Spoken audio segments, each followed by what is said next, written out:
Originaire du nord de l'Argentine, cette superbe espèce de Gymnocalcium saglionis, avec les images sur site que Christophe nous a ramenées, représentant l'espèce, elles ont fini par me donner la réponse à une question que je me posais depuis très longtemps. C'est en observant les images de Christophe que j'ai enfin la réponse à ma question. Dans les années 1960, chez Paul Sempi, j'ai acheté une plante sous le nom de Gymnocalcium zegarea. Les graines que semait Paul Sempi étaient toutes des graines récoltées sur site par le célèbre botaniste découvreur d'espèces Frédéric Ritter, qui avait donné ce nom de Gymnocalcium zegarea. Cela se passait dans les années 1960 et pendant 40 ans, mon Gymnocalcium zegarea se développait et fleurissait chaque année abondamment. Et j'avais remarqué et signalé sur une vidéo que j'ai perdue que cette espèce, avec des fleurs changeantes, du début de l'épanouissement de la fleur jusqu'à ce qu'elle fane, elle changeait de couleur. Le pied que j'avais a vécu plus de 40 ans et a atteint plus de 50 cm de hauteur. Et pendant ces longues années, mon Gymnocalcium zegarea et tous les semis que j'avais effectués étaient tous de couleur verte. Dans les années 1990, je recevais un Gymnocalcium saglionis. Mon pied et celui que j'ai vu dans d'autres collections étaient toujours brun rougeâtre et mon sujet reste toujours bas et trapu. Alors que mon pied de Gymnocalcium zegarea se développait en hauteur. Mais Christophe nous a ramené des images avec un pied de Gymnocalcium saglionis développé lui aussi en hauteur.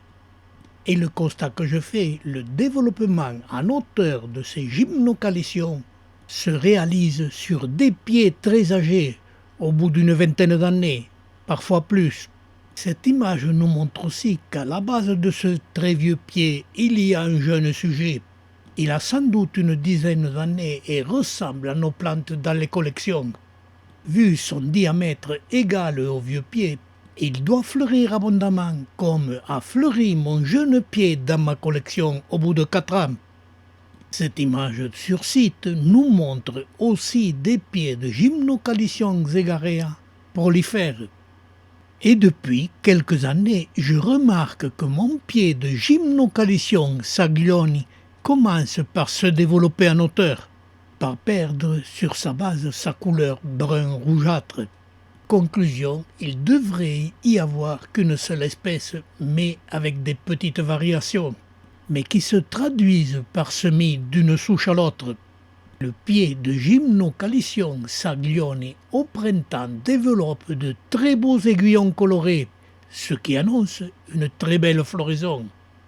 C'est une espèce curieuse qui se développe beaucoup au printemps et je vais la suivre du mois de mai jusqu'au mois de juillet, ce qui est la fin de la floraison, en vous laissant admirer toutes ces variantes.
La floraison de cette espèce, qui est vraiment magnifique par ses couleurs changeant du matin au soir, donne à cette plante un attrait supplémentaire que je ne me lasse pas d'admirer, car la floraison dure près de 2 mois.